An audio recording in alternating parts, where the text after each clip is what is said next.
Hello everybody and welcome to a new video. Today we're going to be talking about the changes in 7.1.5. I've compiled a nice list here that we're going to go over together, and I'm going to point out the ones that I feel were noteworthy changes.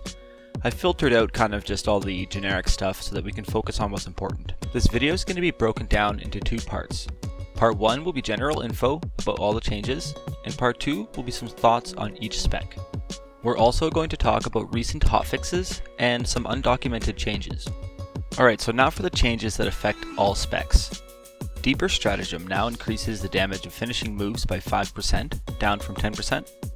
And Mark for Death now gives 6 combo points when used in conjunction with Deeper Stratagem. Alacrity now stacks twice as fast. And Feint energy cost has been increased to 35. As well, all rogue slows have been reduced to 30%, down from 50. Rogues have also had their stamina raised to 100% of the template, up from 90. Let's talk about Assassination. Assassination has seen a 7% damage increase across the entire spec. It has also gotten access to Blind once more, which is fantastic for the spec. Rupture now increases duration based off of combo points, not damage, meaning a 2-point Rupture does the same damage per tick as a 5.1. Prey on the Weak's damage bonus has been increased to 15%, up from 10%. Now let's spend a bit of time talking about what's changed with Outlaw. Outlaw has received a 16% damage increase, but Roll the Bones True Bearing no longer reduces the cooldown of Blind, Cloak of Shadows, or Riposte, which I feel basically leaves the spec dead in the water. Let's wrap things up with Subtlety. Subtlety has seen a 9% damage increase across the board. Gorma's bite damage has been increased by 100%, and Akira's Soul / Shadow Nova no longer breaks crowd control effects. The only hotfix worth talking about is the fact that Shroud of Concealment can no longer be used in Arena. Now let's spend some time talking about each spec. Personally, I feel Assassination is definitely the stronger one out of the three. Why is that, you ask? It has access to Blind now, which fills its lacking CC.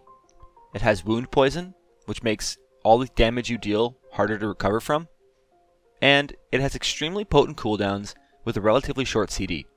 Assassination can also fill multiple roles. You can spread pressure in a comp like RLS, or you can go super ham on one target in something like Rogue Mage Druid. So Assassination has some diversity to it, and it's definitely one of the stronger of the three specs. Subtlety has definitely gotten a little bit more viable since this patch, and it's not only because of the damage increase. The fact that Akira's Soul and Shadow Nova no longer breaks crowd control effects is something that definitely increases Subtlety's viability. While these changes are great for Subtlety, I don't think it's enough to make it the #1 spec, so to speak. Subtlety definitely has its roles, and it will be more viable in different comps for sure, but Assassination still has that healing reduction, which is a pretty big deal.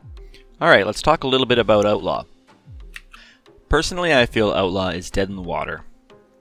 The spec completely revolved around the ability to play very aggressive with Riposte and Cloak of Shadows, and most importantly, Blind. Your ability to lower the CD on your Blind is what made Outlaw viable. It's what made Outlaw a threat, and currently there is no real reason to play this spec. Well, thank you all very much for watching. I hope you found the video insightful. If you have any questions or any suggestions on what you'd like to see next, do comment below. I always read the comments and I always try to respond. Until next time, my friends, I want you all to stay sneaky. Most importantly, I want you all to have a great day and go out there and have fun when you're playing World of Warcraft. Take care, my friends.